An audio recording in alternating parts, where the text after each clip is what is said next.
Exode chapitre 1. Voici les noms des fils d'Israël, venus en Égypte avec Jacob et la famille de chacun d'eux. Ruben, Siméon, Lévi, Juda, Issachar, Zabulon, Benjamin, Dan, Nephtali, Gad et Azer. Les personnes issues de Jacob étaient au nombre de 70 en tout. Joseph était alors en Égypte. Joseph mourut, ainsi que tous ses frères et toute cette génération-là. Les enfants d'Israël furent féconds et multiplièrent. Ils s'accrurent et devinrent de plus en plus puissants. Et le pays en fut rempli.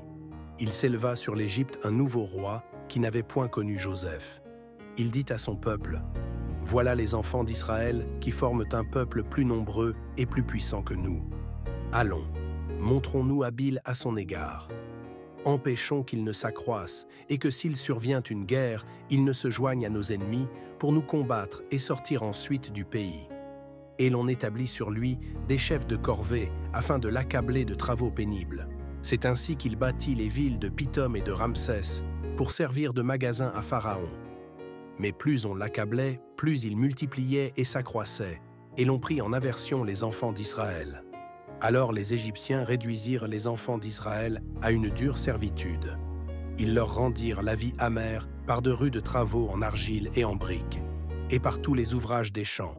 Et c'était avec cruauté qu'il leur imposait toutes ces charges. Le roi d'Égypte parla aussi aux sages-femmes des Hébreux, nommées l'une Shipra et l'autre Pua. Il leur dit : « Quand vous accoucherez les femmes des Hébreux et que vous les verrez sur les sièges, si c'est un garçon, faites-le mourir. Si c'est une fille, laissez-la vivre. » Mais les sages-femmes craignirent Dieu et ne firent point ce que leur avait dit le roi d'Égypte. Elles laissèrent vivre les enfants. Le roi d'Égypte appela les sages-femmes et leur dit : « Pourquoi avez-vous agi ainsi et avez-vous laissé vivre les enfants ?» Les sages-femmes répondirent à Pharaon : « C'est que les femmes des Hébreux ne sont pas comme les Égyptiennes.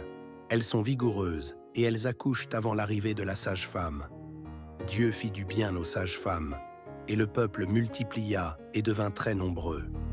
Parce que les sages-femmes avaient eu la crainte de Dieu, Dieu fit prospérer leur maison. Alors Pharaon donna cet ordre à tout son peuple : « Vous jetterez dans le fleuve tout garçon qui naîtra, et vous laisserez vivre toutes les... » Exode chapitre 2. Un homme de la maison de Lévi avait pris pour femme une fille de Lévi. Cette femme devint enceinte et enfanta un fils. Elle vit qu'il était beau, et elle le cacha pendant 3 mois. Ne pouvant plus le cacher, elle prit une caisse de jonc qu'elle enduisit de bitume et de poix. Elle y mit l'enfant et le déposa parmi les roseaux sur le bord du fleuve. La sœur de l'enfant se tint à quelque distance pour savoir ce qui lui arriverait. La fille de Pharaon descendit au fleuve pour se baigner et ses compagnes se promenèrent le long du fleuve. Elle aperçut la caisse au milieu des roseaux et elle envoya sa servante pour la prendre. Elle l'ouvrit et vit l'enfant. C'était un petit garçon qui pleurait. Elle en eut pitié et elle dit : « C'est un enfant des Hébreux. » Alors la sœur de l'enfant dit à la fille de Pharaon : « Veux-tu que j'aille te chercher une nourrice parmi les femmes des Hébreux pour allaiter cet enfant ?» « Va, lui répondit la fille de Pharaon. Et la jeune fille alla chercher la mère de l'enfant. La fille de Pharaon lui dit : « Emporte cet enfant et allaite-le-moi. Je te donnerai ton salaire. » La femme prit l'enfant et l'allaita. Quand il eut grandi, elle l'amena à la fille de Pharaon, et il fut pour elle comme un fils. Elle lui donna le nom de Moïse, car, dit-elle, je l'ai retiré des eaux. En ce temps-là, Moïse, devenu grand, se rendit vers ses frères, et fut témoin de leurs pénibles travaux. Il vit un Égyptien qui frappait un Hébreu d'entre ses frères. Il regarda de côté et d'autre, et voyant qu'il n'y avait personne, il tua l'Égyptien et le cacha dans le sable. Il sortit le jour suivant, et voici 2 Hébreux se querellaient. Il dit à celui qui avait tort : « Pourquoi frappes-tu ton prochain ?» Et cet homme répondit : « Qui t'a établi chef et juge sur nous ? Penses-tu me tuer comme tu as tué l'Égyptien ?» Moïse eut peur et dit : « Certainement la chose est connue. » Pharaon apprit ce qui s'était passé et il cherchait à faire mourir Moïse. Mais Moïse s'enfuit de devant Pharaon et il se retira dans le pays de Madian où il s'arrêta près d'un puits. Le sacrificateur de Madian avait 7 filles. Elles vinrent puiser de l'eau et elles remplirent les auges pour abreuver le troupeau de leur père. Les bergers arrivèrent et les chassèrent. Alors Moïse se leva, prit leur défense et fit boire leur troupeau. Quand elles furent de retour auprès de Réuel, leur père, il dit « Pourquoi revenez-vous si tôt aujourd'hui » Elles répondirent « Un Égyptien nous a délivrés de la main des bergers, et même il nous a puisé de l'eau et a fait boire le troupeau. » Et il dit à ses filles « Où est-il? Pourquoi avez-vous laissé cet homme? Appelez-le pour qu'il prenne quelque nourriture. » Moïse se décida à demeurer chez cet homme qui lui donna pour femme Séphora, sa fille. Elle enfanta un fils qu'il appela du nom de Gershom, car, dit-il, « J'habite un pays étranger. » Longtemps après, le roi d'Égypte mourut, et les enfants d'Israël gémissaient encore sous la servitude et poussaient des cris. Ces cris, que leur arrachait la servitude, montèrent jusqu'à Dieu. Dieu entendit leurs gémissements et se souvint de son alliance avec Abraham. Exode chapitre 3. Moïse faisait paître le troupeau de Jéthro, son beau-père, sacrificateur de Madian. Et il mena le troupeau derrière le désert et vint à la montagne de Dieu, à Horeb. L'ange de l'Éternel lui apparut dans une flamme de feu au milieu d'un buisson. Moïse regarda, et voici, le buisson était tout en feu, et le buisson ne se consumait point. Moïse dit, « Je veux me détourner pour voir quelle est cette grande vision, et pourquoi le buisson ne se consume point. » L'Éternel vit qu'il se détournait pour voir, et Dieu l'appela du milieu du buisson, et dit, « Moïse, Moïse » et il répondit, « Me voici. » Dieu dit, « N'approche pas d'ici, ôte tes souliers de tes pieds, car le lieu sur lequel tu te tiens est une terre sainte. » Et il ajouta, « Je suis le Dieu de ton père, le Dieu d'Abraham, le Dieu d'Isaac et le Dieu de Jacob. » Moïse se cacha le visage, car il craignait de regarder Dieu. L'Éternel dit, « J'ai vu la souffrance de mon peuple qui est en Égypte, et j'ai entendu les cris que lui font pousser ses oppresseurs, car je connais ses douleurs. Je suis descendu pour le délivrer de la main des Égyptiens et pour le faire monter de ce pays dans un bon et vaste pays, dans un pays où coule le lait et le miel, dans les lieux qu'habitent les Cananéens, les Hétiens, les Amoréens, les Phéréziens, les Éviens et les Jébusiens. Voici, les cris d'Israël sont venus jusqu'à moi, et j'ai vu l'oppression que leur font souffrir les Égyptiens. Maintenant va, je t'enverrai auprès de Pharaon, et tu feras sortir d'Égypte mon peuple, les enfants d'Israël. » Moïse dit à Dieu, « Qui suis-je pour aller vers Pharaon et pour faire sortir d'Égypte les enfants d'Israël ?» Dieu dit, « Je serai avec toi. Et ceci sera pour toi le signe que c'est moi qui t'envoie. Quand tu auras fait sortir d'Égypte le peuple, vous servirez Dieu sur cette montagne. » Moïse dit à Dieu, « J'irai donc vers les enfants d'Israël, et je leur dirai, « Le Dieu de vos pères m'envoie vers vous. » Mais s'ils me demandent quel est son nom, que leur répondrai-je? Dieu dit à Moïse, « Je suis celui qui suis. » Et il ajouta, « C'est ainsi que tu répondras aux enfants d'Israël. Celui qui s'appelle « Je suis » m'a envoyé vers vous. » Dieu dit encore à Moïse, « Tu parleras ainsi aux enfants d'Israël. L'Éternel, le Dieu de vos pères, le Dieu d'Abraham, le Dieu d'Isaac et le Dieu de Jacob, m'envoie vers vous. Voilà mon nom pour l'éternité. Voilà mon nom de génération en génération. Va, rassemble les anciens d'Israël et dis-leur, « L'Éternel, le Dieu de vos pères, m'est apparu, le Dieu d'Abraham, d'Isaac et de Jacob.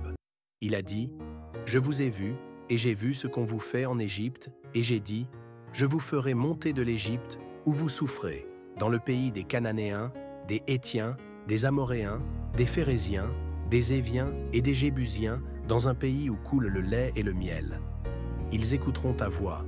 Et tu iras, toi et les anciens d'Israël, auprès du roi d'Égypte, et vous lui direz, « L'Éternel, le Dieu des Hébreux, nous est apparu. Permets-nous de faire 3 journées de marche dans le désert, pour offrir des sacrifices à l'Éternel, notre Dieu. Je sais que le roi d'Égypte ne vous laissera point aller, si ce n'est par une main puissante. J'étendrai ma main et je frapperai l'Égypte par toutes sortes de prodiges que je ferai au milieu d'elle. Après quoi, il vous laissera aller. Je ferai même trouver grâce à ce peuple aux yeux des Égyptiens, et quand vous partirez, vous ne partirez point à vide. Chaque femme demandera à sa voisine et à celle qui demeure dans sa maison des vases d'argent, des vases d'or et des vêtements que vous mettrez sur vos fils et vos filles, et vous dépouillerez les Égyptiens. » Exode chapitre 4. Moïse répondit et dit, « Voici, ils ne me croiront point, et ils n'écouteront point ma voix. Mais ils diront, « L'Éternel ne t'est point apparu. » L'Éternel lui dit, « Qu'y a-t-il dans ta main ?» Il répondit, « Une verge. » L'Éternel dit, « Jette-la par terre. » Il la jeta par terre, et elle devint un serpent. Moïse fuyait devant lui. L'Éternel dit à Moïse, « Étends ta main et saisis-le par la queue. » Il étendit la main et le saisit, et le serpent redevint une verge dans sa main. « C'est là, dit l'Éternel, ce que tu feras, afin qu'ils croient là que l'Éternel, le Dieu de leur père, t'est apparu, le Dieu d'Abraham, le Dieu d'Isaac et le Dieu de Jacob. » L'Éternel lui dit encore, « Mets ta main dans ton sein. » Il mit sa main dans son sein, puis il la retira, et voici, sa main était couverte de lèpre, blanche comme la neige. L'Éternel dit, « Remets ta main dans ton sein. » Il remit sa main dans son sein, puis il la retira de son sein, et voici, elle était redevenue comme sa chair. « S'ils ne te croient pas, dit l'Éternel, et n'écoutent pas la voix du premier signe, ils croiront à la voix du dernier signe.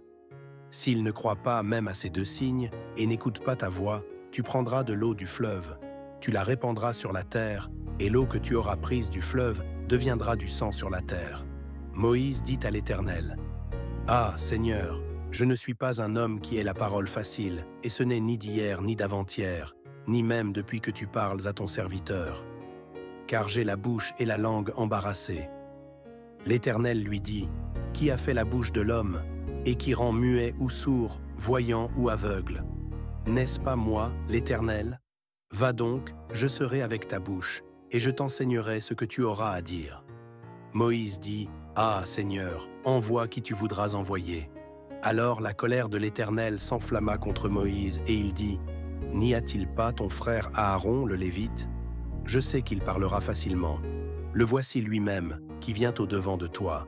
Et quand il te verra, il se réjouira dans son cœur. Tu lui parleras, et tu mettras les paroles dans sa bouche. Et moi, je serai avec ta bouche et avec sa bouche, et je vous enseignerai ce que vous aurez à faire. Il parlera pour toi au peuple, il te servira de bouche, et tu tiendras pour lui la place de Dieu. Prends dans ta main cette verge avec laquelle tu feras les signes. » Moïse s'en alla, et de retour auprès de Jéthro, son beau-père, il lui dit, « Laisse-moi, je te prie, aller rejoindre mes frères qui sont en Égypte, afin que je voie s'ils sont encore vivants. » Jéthro dit à Moïse, « Va en paix. » L'Éternel dit à Moïse en Madian, « Va, retourne en Égypte, car tous ceux qui en voulaient à ta vie sont morts. » Moïse prit sa femme et ses fils, les fit monter sur des ânes et retourna dans le pays d'Égypte. Il prit dans sa main la verge de Dieu. L'Éternel dit à Moïse, « En partant pour retourner en Égypte, vois tous les prodiges que je mets en ta main. Tu les feras devant Pharaon. Et moi, j'endurcirai son cœur, et il ne laissera point aller le peuple. Tu diras à Pharaon, « Ainsi parle l'Éternel, Israël est mon fils, mon premier-né. Je te dis, laisse aller mon fils pour qu'il me serve. Si tu refuses de le laisser aller, voici, je ferai périr ton fils, ton premier-né. » Pendant le voyage, en un lieu où Moïse passa la nuit, l'Éternel l'attaqua et voulut le faire mourir. Séphora prit une pierre aiguë, coupa le prépuce de son fils et le jeta aux pieds de Moïse en disant, « Tu es pour moi un époux de sang. » Et l'Éternel le laissa. C'est alors qu'elle dit, « Époux de sang » à cause de la circoncision. L'Éternel dit à Aaron, « Va dans le désert au-devant de Moïse. » Aaron partit. Il rencontra Moïse à la montagne de Dieu, et il le baisa. Moïse fit connaître à Aaron toutes les paroles de l'Éternel qu'il avait envoyées, et tous les signes qu'il lui avait ordonné de faire. Moïse et Aaron poursuivirent leur chemin, et ils assemblèrent tous les anciens des enfants d'Israël. Aaron rapporta toutes les paroles que l'Éternel avait dites à Moïse, et il exécuta les signes aux yeux du peuple. Et le peuple crut. Ils apprirent que l'Éternel avait visité les enfants d'Israël, qu'il avait vu leur souffrance. Exode chapitre 5. Moïse et Aaron se rendirent ensuite auprès de Pharaon, et lui dirent, « Ainsi parle l'Éternel, le Dieu d'Israël. Laisse aller mon peuple pour qu'il célèbre au désert une fête en mon honneur. » Pharaon répondit, « Qui est l'Éternel, pour que j'obéisse à sa voix en laissant aller Israël? Je ne connais point l'Éternel, et je ne laisserai point aller Israël. » Ils dirent, « Le Dieu des Hébreux nous est apparu.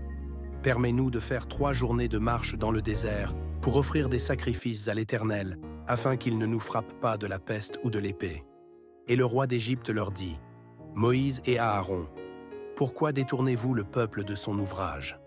Allez à vos travaux. » Pharaon dit, « Voici, ce peuple est maintenant nombreux dans le pays, et vous lui feriez interrompre ses travaux. » Et ce jour même, Pharaon donna cet ordre aux inspecteurs du peuple et aux commissaires. « Vous ne donnerez plus comme auparavant de la paille au peuple pour faire des briques, qu'ils aillent eux-mêmes ramasser de la paille. Vous leur imposerez néanmoins la quantité de briques qu'ils faisaient auparavant. Vous n'en retrancherez rien, car ce sont des paresseux. Voilà pourquoi ils crient en disant « Allons offrir des sacrifices à notre Dieu. » Que l'on charge de travail ces gens, qu'ils s'en occupent, et ils ne prendront plus garde à des paroles de mensonges. Les inspecteurs du peuple et les commissaires vinrent dire au peuple « Ainsi parle Pharaon, je ne vous donne plus de paille. Allez vous-même vous procurer de la paille où vous en trouverez, car l'on ne retranche rien de votre travail. » Le peuple se répandit dans tout le pays d'Égypte pour ramasser du chaume au lieu de paille. Les inspecteurs les pressaient en disant « Achevez votre tâche jour par jour, comme quand il y avait de la paille. » On battit même les commissaires des enfants d'Israël, établis sur eux par les inspecteurs de Pharaon. « Pourquoi, disait-on, n'avez-vous pas achevé hier et aujourd'hui, comme auparavant, la quantité de briques qui vous avait été fixée ?» Les commissaires des enfants d'Israël allèrent se plaindre à Pharaon et lui dirent « Pourquoi traites-tu ainsi tes serviteurs? On ne donne point de paille à tes serviteurs, et l'on nous dit « Faites des briques. » Et voici, tes serviteurs sont battus comme si ton peuple était coupable. Pharaon répondit « Vous êtes des paresseux, des paresseux. Voilà pourquoi vous dites « Allons offrir des sacrifices à l'Éternel. » Maintenant, allez travailler. On ne vous donnera point de paille, et vous livrerez la même quantité de briques. Les commissaires des enfants d'Israël virent qu'on les rendait malheureux, en disant « Vous ne retrancherez rien de vos briques. Chaque jour, la tâche du jour. » En sortant de chez Pharaon, ils rencontrèrent Moïse et Aaron qui les attendaient. Ils leur dirent « Que l'Éternel vous regarde et qu'il juge. Vous nous avez rendus odieux à Pharaon et à ses serviteurs. Vous avez mis une épée dans leurs mains pour nous faire périr. » Moïse retourna vers l'Éternel et dit « Seigneur, pourquoi as-tu fait du mal à ce peuple? Pourquoi m'as-tu envoyé? Depuis que je suis allé vers Pharaon pour parler en ton nom, il fait du mal à ce peuple, et tu n'as point délivré ton peuple. » Exode chapitre 6. L'Éternel dit à Moïse « Tu verras maintenant ce que je ferai à Pharaon. Une main puissante le forcera à les laisser aller, une main puissante le forcera à les chasser de son pays. » Dieu parla encore à Moïse et lui dit « Je suis l'Éternel. Je suis apparu à Abraham, à Isaac et à Jacob comme le Dieu Tout-Puissant. Mais je n'ai pas été connu d'eux sous mon nom, l'Éternel. J'ai aussi établi mon alliance avec eux pour leur donner le pays de Canaan, le pays de leur pèlerinage, dans lequel ils ont séjourné. J'ai entendu les gémissements des enfants d'Israël, que les Égyptiens tiennent dans la servitude, et je me suis souvenu de mon alliance. C'est pourquoi dis aux enfants d'Israël, « Je suis l'Éternel, je vous affranchirai des travaux dont vous chargent les Égyptiens. Je vous délivrerai de leur servitude, et je vous sauverai à bras étendus et par de grands jugements. Je vous prendrai pour mon peuple, je serai votre Dieu, et vous saurez que c'est moi, l'Éternel, votre Dieu, qui vous affranchit des travaux dont vous chargent les Égyptiens. Je vous ferai entrer dans le pays que j'ai juré de donner à Abraham, à Isaac et à Jacob. Je vous le donnerai en possession, moi l'Éternel. » Ainsi parla Moïse aux enfants d'Israël. Mais l'angoisse et la dure servitude les empêchèrent d'écouter Moïse. L'Éternel parla à Moïse et dit « Va, parle à Pharaon, roi d'Égypte, pour qu'il laisse aller les enfants d'Israël hors de son pays. » Moïse répondit en présence de l'Éternel « Voici, les enfants d'Israël ne m'ont point écouté. Comment Pharaon m'écouterait-il, moi qui n'ai pas la parole facile ?» L'Éternel parla à Moïse et à Aaron, et leur donna des ordres au sujet des enfants d'Israël et au sujet de Pharaon, roi d'Égypte, pour faire sortir du pays d'Égypte les enfants d'Israël. Voici les chefs de leur famille. Fils de Ruben, premier-né d'Israël, Enoch, Palu, Hetzron et Carmi. Ce sont là les familles de Ruben. Fils de Siméon, Jemuel, Jamin, Ohad, Jakin et Tsotchar, et Saül, fils de la Cananéenne. Ce sont là les familles de Siméon. Voici les noms des fils de Lévi avec leur postérité, Gershon, Kehath et Merari. Les années de la vie de Lévi furent de 137 ans. fils de Gershon, Libni et Shimei et leurs familles. Fils de Kehat, Amram, Jitséar, Hébron et Uziel. Les années de la vie de Kehat furent de 133 ans. Fils de Merari, Machli et Muski. Ce sont là les familles de Lévi avec leur postérité. Amram prit pour femme Jochébed, sa tante, et elle lui enfanta Aaron et Moïse. Les années de la vie d'Amram furent de 137 ans. Fils de Jitséar, Coré, Népheg et Zikri. Fils d'Uziel, Mishaël, Eltsaphan et Sitri. Aaron prit pour femme Elisheba, fille d'Aminadab, sœur de Nachshon, et elle lui enfanta Nadab, Abihu, Éléazar et Ithamar. Fils de Coré, Assir, Elkana et Abiasaph. Ce sont là les familles des Corites. Éléazar, fils d'Aaron, prit pour femme une des filles de Putiel, et elle lui enfanta Phiné. Tels sont les chefs de famille des Lévites, avec leurs familles. Ce sont là cet Aaron et ce Moïse à qui l'Éternel dit « Faites sortir du pays d'Égypte les enfants d'Israël, selon leurs armées. » Ce sont eux qui parlèrent à Pharaon, roi d'Égypte, pour faire sortir d'Égypte les enfants d'Israël. Ce sont là ce Moïse et cet Aaron. Lorsque l'Éternel parla à Moïse dans le pays d'Égypte, l'Éternel dit à Moïse « Je suis l'Éternel. Dis à Pharaon, roi d'Égypte, tout ce que je te dis. » Et Moïse répondit en présence de l'Éternel « Voici, je n'ai pas la parole facile. » Exode chapitre 7. L'Éternel dit à Moïse « Vois, je te fais Dieu pour Pharaon, et Aaron, ton frère, sera ton prophète. Toi, tu diras tout ce que je t'ordonnerai, et Aaron, ton frère, parlera à Pharaon, pour qu'il laisse aller les enfants d'Israël hors de son pays. Et moi, j'endurcirai le cœur de Pharaon, et je multiplierai mes signes et mes miracles dans le pays d'Égypte. Pharaon ne vous écoutera point. Je mettrai ma main sur l'Égypte, et je ferai sortir du pays d'Égypte mes armées, mon peuple, les enfants d'Israël, par de grands jugements. Les Égyptiens connaîtront que je suis l'Éternel, lorsque j'étendrai ma main sur l'Égypte, et que je ferai sortir du milieu d'eux les enfants d'Israël. » Moïse et Aaron firent ce que l'Éternel leur avait ordonné. Ils firent ainsi. Moïse était âgé de 80 ans, et Aaron de 83 ans, lorsqu'ils parlèrent à Pharaon. L'Éternel dit à Moïse et à Aaron, « Si Pharaon vous parle et vous dit « Faites un miracle », tu diras à Aaron, « Prends ta verge et jette-la devant Pharaon, elle deviendra un serpent. » Moïse et Aaron allèrent auprès de Pharaon, et ils firent ce que l'Éternel avait ordonné. Aaron jeta sa verge devant Pharaon et devant ses serviteurs, et elle devint un serpent. Mais Pharaon appela des sages et des enchanteurs, et les magiciens d'Égypte, eux aussi, en firent autant par leurs enchantements. Ils jetèrent tous leurs verges, et elles devinrent des serpents. Et la verge d'Aaron engloutit leur verge. Le cœur de Pharaon s'endurcit, et il n'écouta point Moïse et Aaron selon ce que l'Éternel avait dit. L'Éternel dit à Moïse, « Pharaon a le cœur endurci, il refuse de laisser aller le peuple. Va vers Pharaon dès le matin. Il sortira pour aller près de l'eau, et tu te présenteras devant lui au bord du fleuve.